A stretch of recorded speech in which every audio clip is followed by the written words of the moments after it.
Oke, selamat datang di tutorial IoT Indonesia. Kali ini kita akan membahas bagaimana cara membuat dashboard untuk fingerprint DIY tentunya, dan bagaimana cara membuat alur dan otomasinya di Node-RED. Pertama kita buat dulu di dashboard baru khusus untuk fingerprint ya. Di sini kita buat ada ID digital, kemudian ada daftar sidik jari dalam bentuk toggle ya, hapus sidik jari dalam bentuk toggle juga, kemudian nama-nama yang ingin kita daftarkan. Di sini kelebihannya nanti untuk bisa memberikan akses dan tidak memberikan akses, cukup dengan merubah on off daripada toggle ini, tentunya akan lebih memudahkan kita ya. Demikian juga nanti pada saat kita ingin menambahkan sidik jari, kita terlebih dahulu mengaktifkan ini, kemudian kita scan sidik jari kita. Nah, proses itu akan berlangsung dengan sendirinya. Setelah itu dia akan otomatis off. Demikian juga untuk menghapus sidik jari. Kita terlebih dahulu dengan mengaktifkan hapus sidik jari tentunya. Nah, sekarang kita masuk di Node-RED. Oke, setelah kita masuk di Node-RED, di sini saya bagi area daftar dan area hapus sidik jari. Area ini bertanggung jawab untuk membuat alur proses pendaftaran dan proses penghapusan sidik jari. Nah, untuk mendaftarkan sidik jari terlebih dahulu tentunya kita mengaktifkan ya daftar sidik jari. Kemudian yang kita lakukan adalah proses scan ya. Kita tempelkan jari kita di fingerprint ya. Di sini dia akan mendeteksi ID digital. Kemudian setelah dia minta 2 kali, baru secara otomatis proses pendaftaran sidik jari itu berlangsung ya. Jika proses pendaftaran itu gagal ya, dia akan masuk ke sini ya. Jadi alurnya batalkan pendaftaran. Jadi otomatis akan muncul nanti notifikasi ya bahwa gagal untuk registrasi.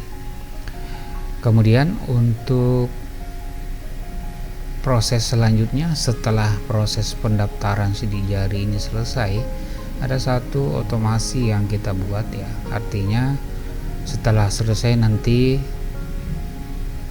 otomatis daftar sidik jari ini akan off dengan sendirinya ya. Jadi kita kasih delay sekitar 1 detik ya untuk menonaktifkan dengan sendirinya. Oke, kemudian bagaimana caranya kalau kita ingin menghapus sidik jari? Sama juga prosesnya. Jadi yang pertama kita aktifkan dulu toggle ini ya, kemudian kita tempelkan sidik jari atau orang yang ingin kita hapus sidik jarinya ya, seperti itu. Kemudian proses penghapusan sidik jari itu akan berlangsung dengan sendirinya. Kemudian setelah ada delay sama tadi 1 detik, maka akan menonaktifkan dengan sendirinya proses hapus sidik jari ini. Oke, ini API-nya error karena tidak ada yang fingerprint atau sidik jari yang akan dihapus, jadi ada API error ya. Oke, kemudian ada satu fitur ya, kalau misalnya Anda sudah melakukan uji coba dan kita ingin kembali normalkan ya, kita hapus semua sidik jari. Cuma memang ini perlu kita hati-hati pada saat penggunaan harian nantinya. Kalau Anda salah pencet ini ya bisa mengulang dari awal lagi ya. Makanya saya berikan hati-hati, ini akan menghapus semua sidik jari yang tersimpan. Kemudian selanjutnya kita akan lihat alur proses registrasi sidik jari ya. Kita akan pantau nanti di sini. Jadi di debugnya nanti kita bisa pantau seperti ini, misalnya apakah sukses atau tidak. Ini error karena tidak ada sidik jari yang ingin dihapus atau yang mau dihapus ya, makanya seperti ini. Kemudian proses yang pertama adalah proses scan sidik jari.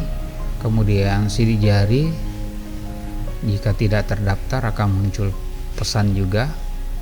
Kemudian proses pendaftaran sidik jari, kemudian pendaftaran sidik jari selesai, kemudian gagal mendaftarkan sidik jari. Ini adalah alur proses registrasi sidik jari. Kemudian pada saat semua sudah kita lakukan pada fase pendaftaran tadi, maka muncullah pengguna sidik jari yang kita sudah registrasi tentunya. Pengguna terdaftar ini ya kita bagi contohnya di sini ada. Contoh misalnya untuk Lorenzo saya ini ya. Jika dia terdaftar maka kita berikan akses untuk membuka kunci ya. Di sini dia akan masuk ke jalur ini ya. Jika akses diterima atau sidik jari itu cocok, maka otomatis akan membuka pintu dan ada notifikasi di Google bahwa selamat datang Lorenzo. Jadi kita bisa tahu siapa yang masuk atau siapa yang datang, seperti itu. Kemudian jika akses gagal apakah karena kesalahan sidik jari, penggunaan sidik jari atau penggunaan tangan yang salah, maka akan ada notifikasi ke HP ya, gagal, seperti itu. Kemudian ada hal yang menurut saya bisa kita gunakan juga di sini ya, yaitu kita bisa jadikan juga sebagai bel rumah.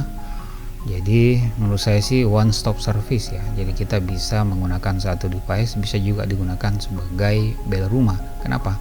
Jadi kita bisa memanfaatkan bahwa jika ada sidik jari yang tidak dikenal yang mengakses fingerprint kita dan itu dijadikan sebagai bel, akan memicu Google Home untuk mengaktifkan bel yang ada di rumah kita. Oke, demikianlah tutorial kali ini. Kemudian di tutorial berikutnya kita akan membahas lengkap dengan peralatan fingerprintnya.